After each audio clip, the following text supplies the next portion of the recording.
Welcome back to Celebrial, where the truth never sleeps and the streets always talk. Today's story? Yeah, this one shakes the whole game to its core.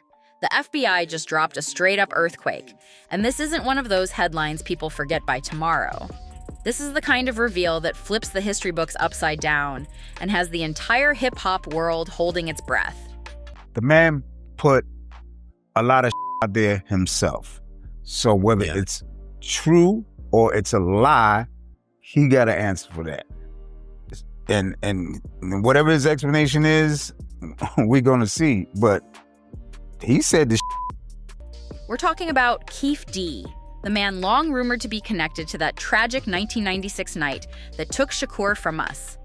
But now the spotlight isn't just on him anymore, because according to these new reports, Keefe D didn't just confess, he opened the vault and named names. And the names tied into this storm? None other than Snoop Dogg and Diddy. That's right, the FBI's so-called new evidence doesn't only paint Keefe D into a corner, it links Snoop and Diddy to the exact same mess. The reason we asked everyone to be here today is obviously we are the new attorneys for Dwayne Davis in the Tupac case, now set for trial February of next year. The reason in particular that we asked the media to be here is that, obviously we're not trying the case in the media, but we want to establish better relations with the media. One conviction, and suddenly 3 giants of hip-hop could be staring at the same final chapter. Wild, right? Just think about that for a second. Keefe D, the only person ever formally charged in Shakur's case. It's the idea here is that the state has the burden of proving it beyond a reasonable doubt. We don't think that they can prove it beyond a reasonable doubt. Also, just to go back a second about what was seized, also what was mentioned was some memorabilia, posters of Tupac and things like that, which we don't really think has a lot of evidentiary value, but, is now being presented as the key piece that could drag 3 legendary figures into a courtroom for life-changing consequences. And the timing? Man, it couldn't be more intense. Diddy is already locked up dealing with his own high-profile situation. Snoop Dogg, a global icon who built a whole empire, now hears his name mixed into a decades-old conspiracy people thought was finished. And Keefe D?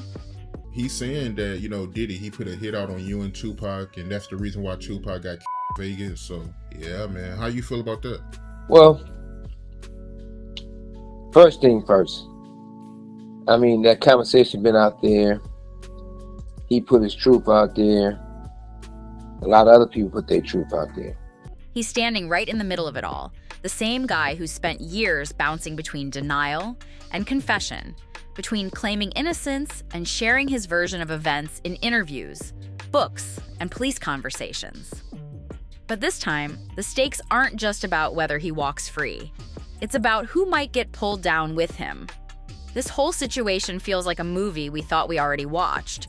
But clearly, the script wasn't finished yet. The Shakur case has always been a maze filled with half-truths, changed stories, and people pointing at each other from the shadows. Are you surprised to know that this is where Diddy's life has ended up at the moment? Am I surprised at that? Mm-hmm. Are you surprised that he's currently sitting in a prison? No. But here's the thing. The FBI doesn't dig up a 30-year-old case just because they're bored. They don't find new evidence unless somebody finally opened their mouth. And if Keefe D really is talking now, the real question isn't just what he's saying. It's who he's dragging into this mess, and why the feds are suddenly taking his words seriously. Because make no mistake, this isn't some YouTube theory. This is a federal investigation with the power to flip careers, rewrite legacies, and totally shift hip-hop history. So let's lay the board out straight. Pac would have boxed him. Pac would have loved to beat his ass in the ring, raise some money, and give it to the hood. Keefe D is sitting in a cell, waiting for a trial now pushed to February 2026. A trial that was supposed to focus only on him. But suddenly the whole game changed. Insiders are claiming that during fresh interviews, Keefe D didn't just admit his own involvement. He allegedly pointed straight at Diddy, bringing back those old whispers that the mogul once put a massive bounty on Shakur's life. And then you've got Snoop Dogg, a name that's floated through rumors for years, but never with this kind of heat behind it. Suge Knight, still serving his own time, has been loud about his suspicions, even saying Snoop has a lot of explaining to do. There was a great deal of documents that were taken. In Mr. Wilson's initial press conference, he had stated that our client is presumed innocent, and that's obviously a constitutional protection that every defendant enjoys. However, he had said that just recently they had come upon evidence that they felt basically corroborated their theory of the case, and he had made reference to this search warrant. But until now, all that talk lived in rumors and late-night conversations. The contradictions around this man are loud, messy, and impossible to ignore. Keefe D has spent years bouncing between two completely different stories. One minute, he's the guy claiming he knew exactly how that tragic night went down, and the next minute, he's saying he was set up and never had anything to do with it. In that 2022 interview, he even called on Diddy to show some love. And looking back now, that request hits way different. It almost sounds like a warning or a quiet plea from someone feeling cornered. The boy Puffy called me though. Puffy called me back in the day. He called me, he was like, I just want you to know I ain't have nothing to do with your brothers. I know who you are, but we never met. And I just want to call you man to man, let you know that I ain't have nothing to do with your brothers. Now, why was he calling me, reaching out to me? And then came his emotional jailhouse moment with ABC News, where he insisted he was nowhere near Las Vegas that night. But if that's the truth, why did he spend years telling the world a totally different version in his books, documentaries, and police sit-downs? And if he isn't telling the truth now, then who is he trying to shield? Because the FBI moving in like this means they believe they've got something real, something solid enough to turn Keefe D's old stories from random quotes into actual evidence that can be used in court. And if that evidence stands, the fallout could shake everything. Diddy, already locked up, could end up facing even more charges that make freedom almost impossible. Snoop Dogg, a man who built a whole legacy on staying cool under pressure, might watch his entire image get tested by a conspiracy that suddenly became a federal-level situation.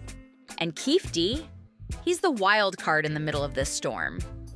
Yeah, I mean, we're not taking this case trying to win it on a technicality. We're obviously still getting up to speed on the case, but we anticipate it going to trial. His next words could save him, sink him, or drag everybody else down with him. But here's where things get even deeper. If Keefe D is finally telling the truth, then why keep quiet for decades? And if he's lying now, then who exactly is he protecting? And what was promised in return? The real answers might be hidden in the history and loyalties between these three men. We're dealing with relationships built on loyalty, broken trust, and street politics that never translate cleanly once lawyers and judges get involved. Diddy has always denied having anything to do with that night, even reaching out to Shakur's brother Mo Prim in the 2000s to personally distance himself from the whispers. Snoop, on the other hand, has kept things quiet, but Suge Knight's recent podcast rants make it sound like the story is way deeper than what the public ever heard. He said it was, according to him, he said it was security that accepted money, participated in it, and it was so-called homies. And then comes the money talk, the part that always changes everything. Keefe D's claims about an alleged bounty tied to Diddy aren't new, but they've never carried this kind of weight. If the FBI actually has financial trails, witness statements, or anything to back it up, this whole thing stops being rumor and becomes a full-blown case. Meanwhile, Keefe D's legal team keeps scrambling, pushing the trial, switching lawyers, dropping hints that something big is coming. They know a storm is on the way. The real question is whether the public is ready for it. And the irony? It's wild. Keefe D, The same guy who used to openly talk in interviews, the same guy who wrote a memoir describing his role, is suddenly the one yelling that he's innocent. Now he's saying the system is stacked against him, the evidence doesn't add up, and he was nowhere near the scene. You know, and I had known Jack through Scooter, and I used to say, "You're out of your league," you know. You hang with the big boys now. Yeah, you're out of your league. But if all that is true, why spend years sharing a totally different story? And if it's not true, then why flip the script now? The truth might be hiding in the FBI's files, or in the deals being whispered behind closed doors. Because at the end of the day, Keefe D isn't just fighting for freedom, he's fighting for his life. A conviction on homicide in Nevada could mean life with no chance of walking out again. And if the FBI's evidence is really as strong as they claim, Keefe D might be hunting for a way out. And that usually means trading information for a lighter hit. That's how these big cases move. One person starts talking, and suddenly everybody else is scrambling while the dominoes drop one by one. The real question is, who's ready to talk first, and what are they willing to put on the table? And good thing he didn't, because even though we was friends, but if a motherfucker pays you, I got a bullet into my skull. And one of the best friends I ever had in life is Pac. And then you got the wild card, Suge Knight, the former death row boss, serving 28 years for a different situation, has been strangely quiet ever since Keefe D got arrested. He refuses to testify, calling Keefe D an old friend, someone he grew up with, someone he literally played football with as a kid. But his recent podcast comments, they hint that he knows way more than he's admitting. And if Suge ever decides to open up, if he backs the rumors, the street tales, the whispers that have been floating for decades, this whole thing could blow up bigger than anyone ever expected. But here's the part nobody's talking about yet. While the world is glued to Keefe D, Diddy, and Snoop, there's another layer underneath all this. A layer tied to power, influence, and connections that never show up in police documents. Diddy's legal team has already brushed the allegations off, calling them made-up attempts to grab money. Snoop's camp hasn't said a single word, and in this industry, staying silent hits almost as hard as admitting something. And then there's the timing. Keefe D's trial getting pushed to 2026 doesn't just buy his team time. It gives the prosecutors extra time to stack their evidence, line up witnesses, and tighten their whole strategy. This delay might be the calm before a legal storm nobody is ready for. Meanwhile, Diddy is already sitting behind bars, serving a sentence that could stretch even longer if new charges land on him. Snoop, the man who spent decades as the laid-back face of West Coast rap, could watch his whole image get shaken if even a tiny part of these claims turns out real. And Keefe D, he's stuck right in the center, holding a truth that could flip this whole situation inside out. But here's the question almost nobody out there is asking. If Keefe D is finally telling the truth now, then why did he spend so many years running with a completely different story? And if he's lying this time around, then who is he really trying to shield? And what does he gain from it? Because in a case this massive, with reputations and freedom on the line, the truth isn't just about what went down in Las Vegas. It's about who's willing to take the fall, and who's willing to let someone else take that hit. This thing stopped being about one tragedy a long time ago. Now it's a whole web made of alliances, double crosses, old ties, and serious money, stretching from the streets of Compton all the way to powerful offices in New York. And based on how the FBI is moving lately, it looks like they might have pulled the right thread to start unraveling the whole knot. So let's talk about the money routes, because that's where stories usually crack. People close to the case say Keefe D claimed Diddy once offered a massive $1 million for Shakur's removal, even though he says the payment never showed up. So now you gotta ask, where does the real truth sit, and why is the story shifting again? And if Diddy had absolutely nothing to hide, then why did he personally call Shakur's brother Reem back in the 2000s to plead his innocence? That doesn't sound like someone fully at peace. That sounds like someone who felt the pressure coming in fast. Now we move to Snoop Dogg, because this is where things take a colder, darker turn.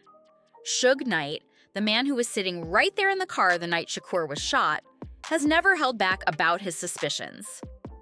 And every time he speaks, he makes the story sound way deeper than anyone expected. Suge isn't just pointing at Diddy. He's calling out Snoop by name and demanding real answers.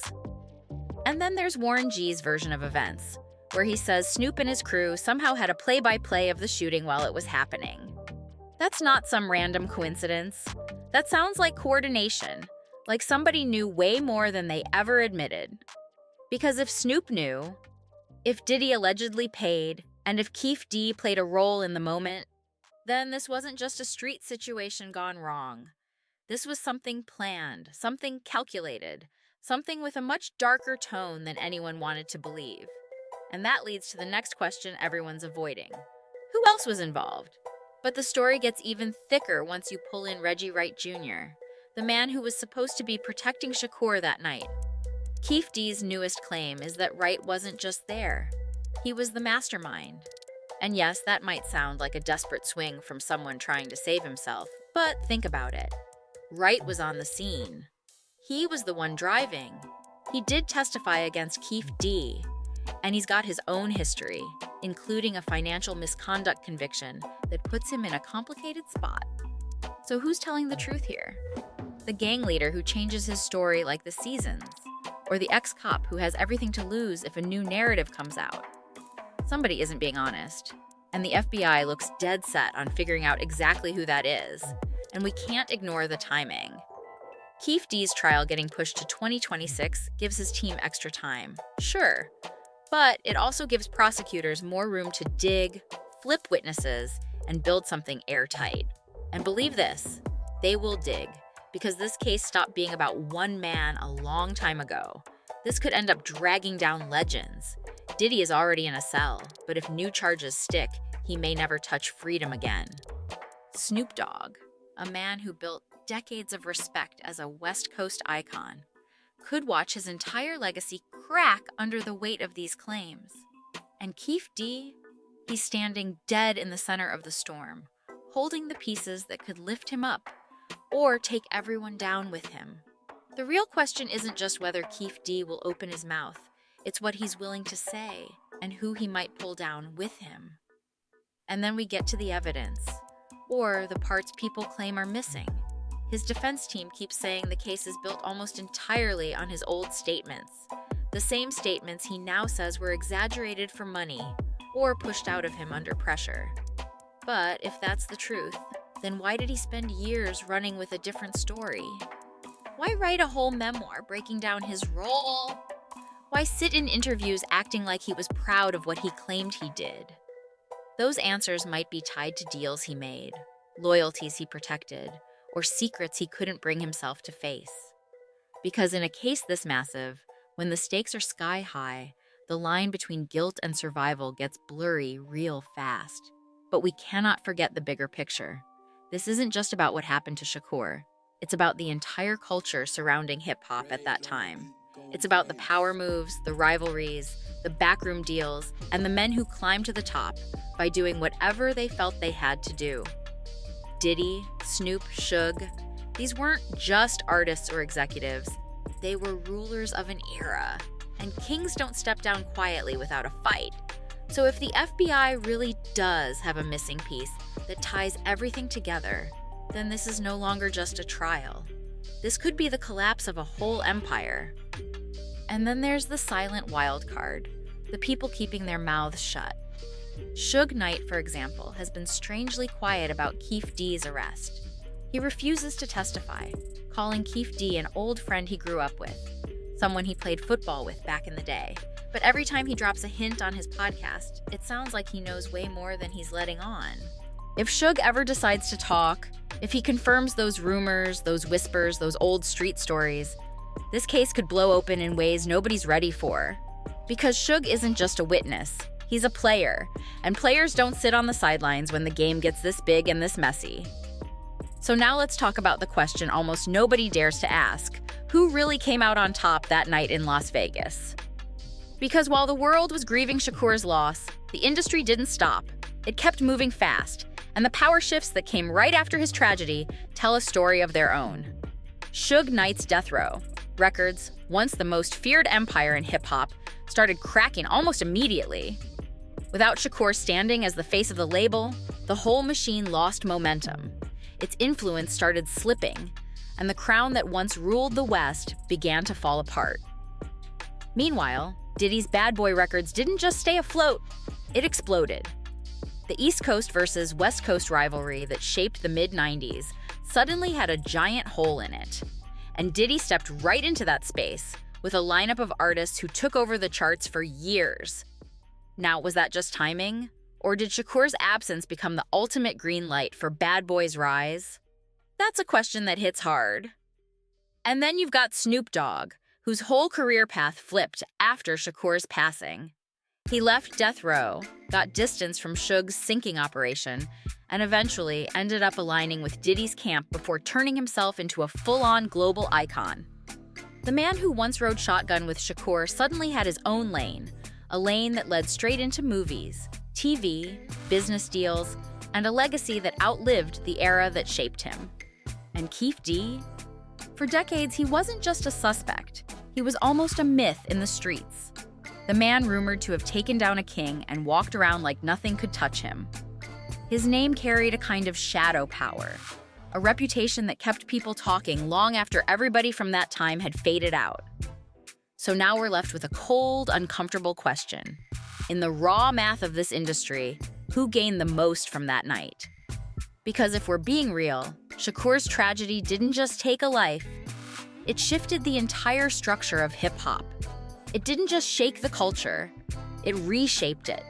Careers shot to the top, entire labels fell apart, alliances flipped overnight, and every shift looked less like random chance and more like somebody's strategy playing out behind the scenes.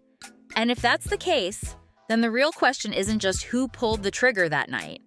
It's who was standing in the shadows waiting for the spotlight to go dark so they could step right in. Because if Shakur's fate really became the ultimate industry move, then we have to ask, who's still benefiting from it today? In a business this cutthroat, the winners aren't always the ones holding the gun. Sometimes they're the ones holding the pen, rewriting the story so the world sees exactly what they want it to see. But here's the part we haven't dug into yet, the fear. Fear is the engine behind so many of these moves. Fear is what pushes someone like Keefe D to switch stories, to point fingers, to bargain with information. Fear is what makes men like Diddy and Snoop stay silent, even when the entire world is staring at them, waiting for a single word. And fear is what's going to decide who walks away from this mess and who doesn't. Because this isn't just about justice anymore. It's about survival in a world where loyalty is currency and betrayal is just another business cost. And when the stakes get this high, there's only one question that really matters: who's willing to pay the price? And we can't ignore the media's role in twisting this whole thing. Every time Keefe D speaks, every time a new document leaks, every time someone from the past steps forward, the whole story shifts again. The public is left trying to connect the pieces like a puzzle, with half the image missing. But here's the truth. In a case this tangled, with this many moving parts, the truth doesn't just hide in the evidence. It hides in the quiet moments, in the things nobody's saying out loud, in the deals whispered through lawyers, old friends, and locked rooms. And if the FBI's new evidence is really as solid as they claim, then we might be heading toward answers people have been chasing for almost 30 years. Or maybe we'll walk away with even more questions, because this whole thing is bigger than Shakur, bigger than Keefe D, Diddy, or Snoop. This is about the hidden stories that shaped hip-hop and the men who thought nothing could touch them. But nobody stays untouchable when the FBI steps in and the whole world is watching. So here we are, 3 men, 1 legendary case, and a timeline full of mixed stories. The digging isn't done, the trials haven't started, and the real question isn't just who took Shakur's life, it's who might be next to fall. Now I need you in this. Do you think Keefe D is finally telling the truth, or is this just another move to save himself? And if Diddy and Snoop are really connected, how deep does it go? Drop your theories in the comments. Make sure you like, subscribe, share, and hit the comments with your thoughts. And I'll catch you in the next one.